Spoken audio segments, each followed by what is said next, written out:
Kisah jembatan tua di Sungai Dera. Tahun ke-1987, hujan baru saja reda di sebuah desa kecil di pinggiran Jawa Tengah. Malam itu udara masih dingin dan basah. Bau tanah yang lembab bercampur dengan aroma sungai yang mengalir di bawah sebuah jembatan tua dari besi. Penduduk desa menamainya Jembatan Sungai Dara bukan karena warna airnya, tapi karena kisah kelam yang diwariskan dari generasi ke generasi. Konon, di masa penjajahan, tepat di bawah jembatan itulah ratusan orang dibantai. Darah mereka mengalir deras mewarnai Sanggai. Selama berhari-hari, tidak ada yang pernah menghitung berapa nyawa melayang. Tapi semua warga tahu, sejak itu, jembatan itu tidak pernah benar-benar sepi. Bahkan di malam-malam paling sunyi sekalipun, Raka, wartawan muda berusia 27 tahun dari sebuah majalah investigasi di Semarang, duduk di dalam bus tua yang berguncang di jalan berlubang. Di pangkuannya ada tas kulit berisi kamera analog, buku catatan, dan beberapa roll film. Awalnya, ia hanya menerima tugas untuk meliput cerita rakyat di desa tersebut sebagai pelengkap rubrik budaya. Tapi kabar yang ia dapat dari seorang kenalan di kepolisian membuatnya tertarik lebih dari sekadar folklore. Seorang polisi pernah berkata dengan nada serius, "Kalau kau mau tahu kebenaran jembatan Sungai Dara, datanglah malam Jumat Kliwon, tapi jangan berdiri di tengahnya, apapun yang terjadi." Bus berhenti di terminal kecil, hanya berupa lapangan tanah dengan beberapa warung reot di sekitarnya. Raka turun, menyandang tas, dan berjalan menuju penginapan Satu Satania di desa. Itu rumah panggung besar, milik keluarga Padarsa. Kepala desa, Padarsa menyambutnya ramah, namun tatapannya menyiratkan beban. Saat Raka menanyakan jembatan, Padarsa hanya berkata singkat, "Kalau niatmu cuma cari berita, lebih baik jangan terlalu jauh. Ada hal-hal yang tak perlu dibuka kembali." Siang harinya, Raka mampir ke warung sederhana milik Sulastri. Letaknya sekitar 200 meter sebelum jembatan. Sulastri, perempuan parubaya yang terkenal cerewet. Malam itu, suaranya lebih pelan dari biasanya. "Mas Raka, kalau mau lewat jembatan itu, jangan sendirian. Dan kalau dengar orang minta tolong dari bawah, pura-pura saja tidak dengar. Kalau nekat nolong, Mas nggak bakal pulang." Raka hanya tersenyum tipis sambil mencatat, setengah tak percaya. Ia sudah terbiasa mendengar cerita rakyat yang dibumbui ketakutan warga. Tapi saat ia melihat jembatan itu dari kejauhan, bulu kuduknya meremang. Jembatan besi itu membentang di atas sungai yang lebar. Catnya mengelupas, memperlihatkan lapisan besi berkarat. Air sungai berwarna kecoklatan, namun di beberapa bagian terlihat semburat merah gelap seperti lumpur bercampur darah. Angin malam membawa aroma besi yang menyengat, dan di bawah jembatan, Raka sempat mengira melihat bayangan seseorang berdiri di tepi air. Tapi ketika ia berkedip, bayangan itu menghilang. Malam itu, Raka memutuskan untuk mencoba berjaga di dekat jembatan. Ia membawa kamera dan tape recorder kecil. Pukul 11 malam, ia duduk di bangku bambu dekat jembatan. Awalnya hanya suara jangkrik dan gemericik air. Lalu, tepat tengah malam, terdengar suara. Bukan teriakan, bukan tangisan, tapi seperti desahan berat di telinganya. Raka menoleh, tak ada siapa-siapa. Namun, recorder miliknya mencatat suara. Itu jelas. "Tolong." Udara di sekitar jembatan tiba-tiba menjadi dingin menusuk, dan kabut tipis mulai naik dari permukaan sungai. Raka, yang tadinya duduk di tepi, mulai berjalan perlahan ke tengah jembatan, seperti ada sesuatu yang menariknya. Saat ia berdiri di tengah, suara itu berubah menjadi jeritan nyaring, seolah ratusan orang menjerit bersamaan. Angin kencang berhembus dari bawah, dan air sungai seperti bergejolak. Dari ujung matanya, ia melihat sosok-sosok putih pucat merangkak naik dari bawah jembatan. Dan ketika ia hendak berbalik untuk lari, sesuatu memegang pergelangan kakinya dari bawah pagar besi. Pegangan itu dingin dan licin, seperti kulit yang lama terendam air. Raka spontan menoleh ke bawah pagar besi, berharap hanya melihat seutas akar atau potongan kain tersangkut. Tapi di bawah sana, di sela kabut yang menebal, tampak sebuah tangan, pucat dengan kuku panjang membiru.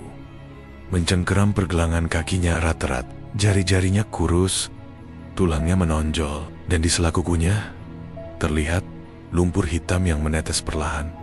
Raka terlonjak mundur, tapi cengkeraman itu semakin kuat, menariknya ke arah pinggir jembatan. Air sungai di bawah seperti berputar, berpusar dengan suara lirih yang makin lama makin jelas, seperti bisikan ratusan suara bercampur menjadi satu. Bawa, ikut, pulang. Adrenalin memuncak. Raka menendang keras ke arah tangan itu. Sesuatu terlepas, dan ia jatuh terduduk di aspal jembatan. Napasnya memburu. Saat ia menoleh lagi, tak ada apapun di bawah pagar. Sungai kembali tenang, seolah tadi tidak terjadi apa-apa. Tapi kaki celananya basah, dan bau lumpur busuk menempel kuat. Tanpa pikir panjang, ia berlari kembali ke arah warung Sulastri. Perempuan itu kaget melihat Raka datang pucat pasi. Tanpa bertanya banyak, Sulastri langsung menyodorkan segelas teh panas. Setelah napasnya mulai teratur, Raka menceritakan semua yang baru saja dialaminya. Sulastri terdiam lama, lalu berbisik, "Mas, itu belum seberapa. Kau baru dipanggil, belum diajak masuk." Raka mencoba meminta penjelasan, tapi Sulastri enggan bicara lebih banyak. Ia hanya menyuruh Raka pulang ke penginapan, mandi dengan air yang sudah ia doakan, dan jangan keluar rumah sampai matahari terbit. Raka menurut, meski kepalanya penuh pertanyaan. Malam itu, ia tertidur dengan tubuh menggigil. Meski udara desa sudah mulai hangat menjelang subuh, keesokan paginya, ia memutuskan untuk mencari informasi langsung dari Pak Darsa, kepala desa. Awalnya, Pak Darsa menolak bercerita. Tapi setelah Raka menunjukkan rekaman suara tolong yang ia tangkap malam sebelumnya, wajah lelaki itu berubah pucat. Dengan suara pelan, ia mulai membuka sedikit rahasia yang selama ini disimpan. Menurutnya, jembatan itu dibangun oleh tentara kolonial Belanda pada awal abad 20 di atas lokasi eksekusi massal para pemberontak. Saat itu, tentara memilih tempat itu karena arus sungainya deras darah dan mayat bisa hanyut tanpa jejak. Tapi warga desa tetap menemukan tubuh-tubuh mengapung berhari-hari setelahnya. Sejak itu, banyak kejadian aneh terjadi. Mulai dari orang yang mendengar teriakan minta tolong, sampai penampakan sosak-sosak berjalan di atas air. Raka mencatat setiap kata. Tapi ia merasa cerita Pak Darsa masih belum lengkap. Ada bagian yang sengaja disembunyikan. Nalurinya sebagai wartawan membuatnya ingin tahu lebih banyak. Ia memutuskan untuk kembali ke jembatan malam nanti. Kali ini dengan persiapan lebih matang, lampu senter besar, tripod untuk kameranya, dan satu roll film baru. Malam itu, angin bertiup lebih kencang. Langit tanpa bulan, hanya titik-titik bintang redup di kejauhan. Raka berdiri di ujung jembatan, menyalakan kamera, dan membiarkannya merekam. Awalnya, tak ada yang terjadi. Tapi setelah hampir 1 jam, kabut mulai merayap dari permukaan sungai. Suara itu kembali terdengar, lebih jelas daripada sebelumnya. "Turunlah bersama kami." Dari dalam kabut, muncul bayangan sosok manusia, bukan satu, tapi puluhan. Wajah mereka pucat, matanya kosong, mulutnya terbuka seperti sedang menjerit. Meski tak terdengar suara apapun, tubuh mereka basah kuyup, pakaian compang-camping, dan kulitnya pucat kehijauan seperti ikan mati. Mereka berjalan di atas air, perlahan menuju tiang jembatan di bawah tempat Raka berdiri. Raka mundur, tapi langkahnya terasa berat, seolah udara di sekelilingnya berubah menjadi air kental. Jantungnya berdetak keras. Saat itu, dari arah lain, terdengar suara langkah cepat mendekat. Raka menoleh dan melihat seorang pemuda desa berlari ke arahnya sambil berteriak, "Mas, jangan di situ! Lari!" Namun sebelum Raka bisa bergerak, sesuatu yang dingin melilit pergelangan kakinya lagi. Kali ini, bukan tangan, tapi seperti rambut panjang yang basah menggigit eret, menariknya ke tepi jembatan. Rambut itu dingin, licin, dan berat, membelit pergelangan kaki Raka seperti tali basah yang hidup. Ia mencoba meronta, tapi tarikan dari bawah begitu kuat hingga tubuhnya terdorong ke pinggir jembatan. Hanya beberapa sentimeter lagi, dan ia akan terjatuh ke dalam air yang berputar di bawah sana. "Mas, pegang tangan saya," teriak suara dari belakang. Raka menoleh. Matanya menangkap wajah seorang pemuda desa wajah yang pernah ia lihat di warung Sulastri beberapa hari lalu. Hamil itu melompat, memegang bahu Raka, dan menariknya sekuat tenaga. Raka berpegangan pada pagar besi, merasakan kuku dingin atau rambut basah itu perlahan terlepas dari kakinya. Begitu tarikan itu hilang, keduanya jatuh terhuyung ke tengah jembatan. Nafas mereka tersengal. Pemuda itu memperkenalkan diri. "Aku, Bagus. Kenapa Mas nekat berdiri di tengah jembatan malam ini? Apalagi malam Jumat Kliwon?" Raka masih terengah, tapi rasa ingin tahunya mengalahkan rasa takut. "Kau tahu apa yang menarikku tadi?" Bagus menatapnya lama sebelum menjawab pelan. "Itu milik mereka yang tidak pernah ditemukan mayatnya. Mereka akan mencoba menarik siapa saja yang sendirian di sini pada malam seperti ini, tanpa map." Raka kesempatan bertanya lebih jauh. Bagus menyuruhnya segera pulang. "Kalau masih ingin hidup, jangan keluar rumah sampai fajar," katanya sambil melirik gelisah ke arah sungai yang kini kembali diam, seolah tidak terjadi apa-apa. Di penginapan, Raka berusaha tidur, tapi setiap kali memejamkan mata, ia merasakan sentuhan rambut dingin di kakinya. Ia terbangun berkali-kali, mendengar suara ketukan pelan di jendela. Saat ia memberanikan diri mengintip, tidak ada siapapun di luar, hanya kabut tipis yang menyelimuti halaman. Pagi harinya, ia kembali menemui Sulastri di warung. Sulastri terkejut mendengar bahwa Raka selamat. "Kau beruntung, Bagus menolongmu. Dia kehilangan adiknya di jembatan ini 3 tahun lalu. Anak itu hilang saat bermain di dekat sungai. Tubuhnya tak pernah ditemukan. Bagus percaya arwah adiknya masih berada di bawah sana." Raka mulai merangkai potongan cerita, pembantaian di masa kolonial, orang-orang yang hilang tanpa jejak, dan kemunculan sosak-sosak basah setiap malam Jumat Kliwon. Tapi ada sesuatu yang belum terjawab. Kenapa hanya sebagian orang yang menjadi target? Malam itu, meski Bagus melarang, Raka memutuskan kembali ke jembatan. Kali ini, ia membawa kamera terpasang pada tripod, lampu senter besar, dan gulungan tali di pinggang. Ia ingin membuktikan, entah pada dirinya sendiri atau dunia luar, bahwa semua cerita ini bukan sekadar mitos. Pukul 11:15, kabut mulai naik dari permukaan sungai. Air yang semula tenang mulai bergerak, bergelombang seolah ada sesuatu yang mengaduknya dari bawah. Lalu, muncul kepala-kepala pucat dengan mata kosong, satu demi satu, seperti bangkai yang mengapung melawan arus. Raka menyalakan kamera, lensa, merekam sosak-sosak itu naik ke tiang jembatan, merangkak perlahan seperti laba-laba. Suara jeritan tanpa sumber menggema di telinganya. Dan dari tengah kabut, muncul satu sosok berbeda. Rambutnya panjang, menutupi wajah, gaunnya compang-camping, kulitnya pucat, kebiruan. Di tangan kirinya, ia menggenggam sesuatu yang berwarna hitam, yang Raka kenali sebagai sepatu anak-anak.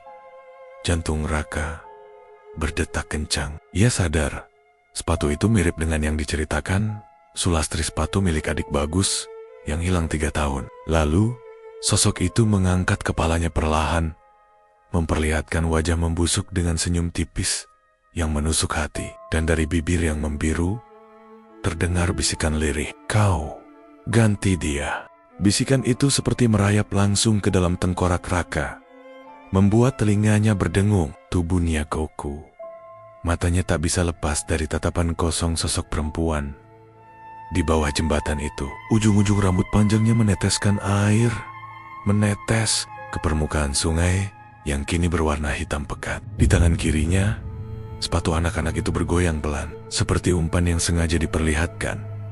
Raka mundur satu langkah, tapi kakinya seperti menapak lumpur. Setiap kali ia mencoba menarik diri, ada dorongan aneh untuk justru mendekat ke tepi.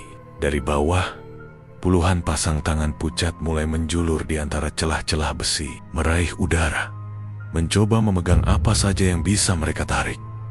Lalu, sebuah teriakan memecah hipnotis itu. "Raka, jangan lihat matanya!" Bagus berlari di atas jembatan, senter di tangannya bergetar. Ia menarik bahu Raka keras-keras, membuatnya jatuh terduduk. Kamera yang dipasang tripod terguling, lensa menghantam aspal. Saat Raka menoleh lagi ke arah sungai, sosok perempuan itu sudah menghilang.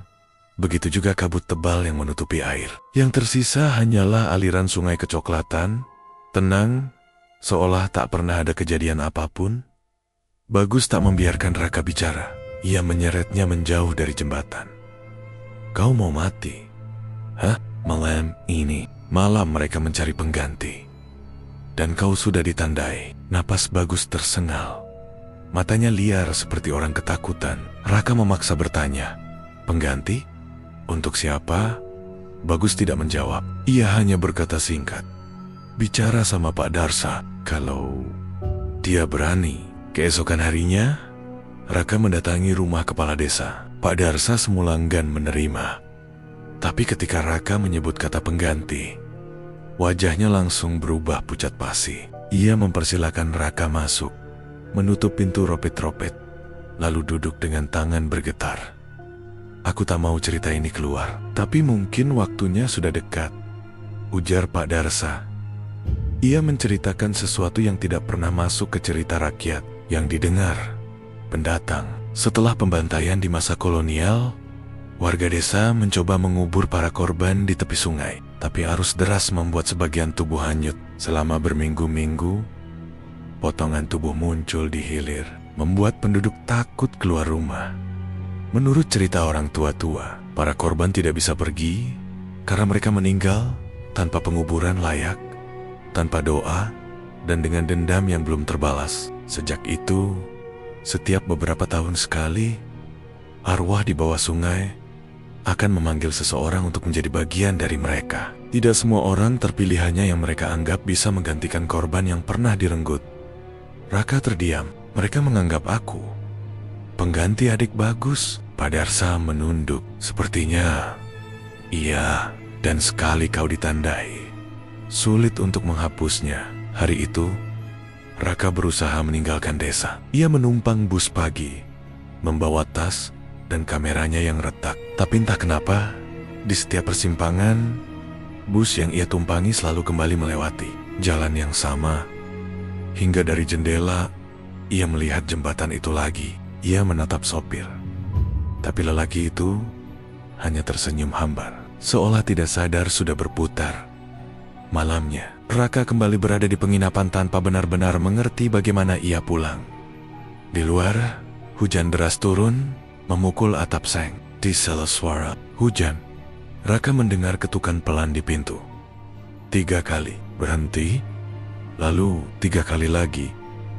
Ketika ia membukanya, tak ada siapa-siapa di luar, hanya sepatu kecil berwarna hitam, basah kuyup, tergeletak di depan pintu kamarnya.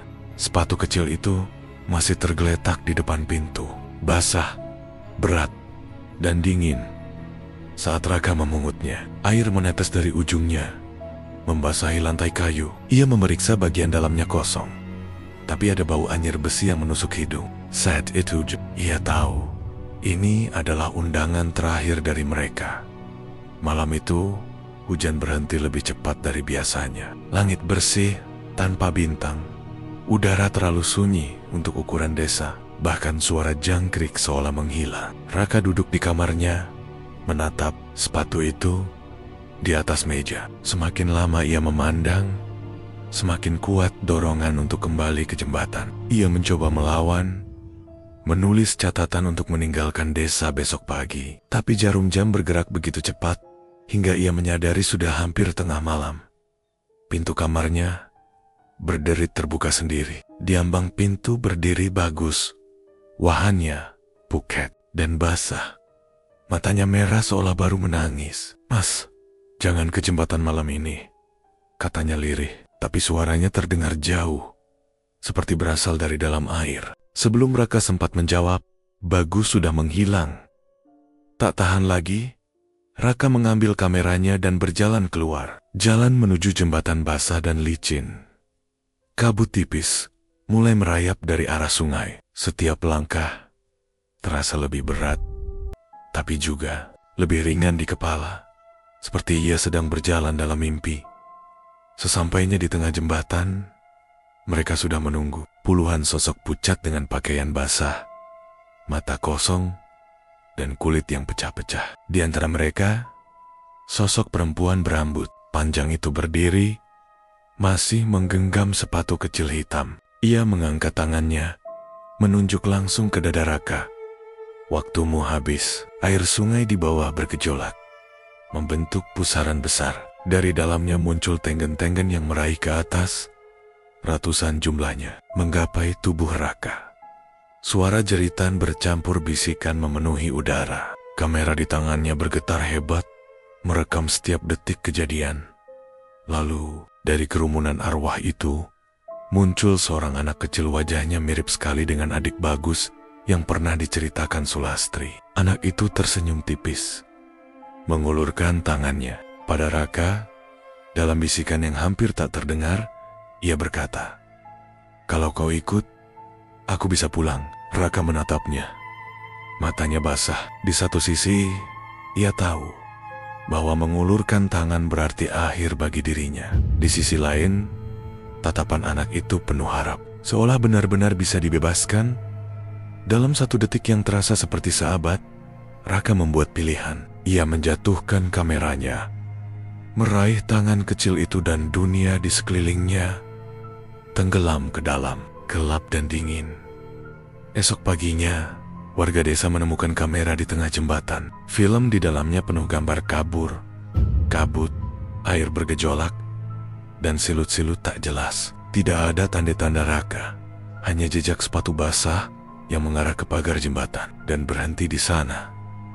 Sejak malam itu, setiap malam Jumat Kliwon, warga yang nekat mendekat ke jembatan mengaku mendengar suara kamera memotret di tengah kabut, diiringi bisikan lirih seorang lelaki muda, "Kau ganti dia."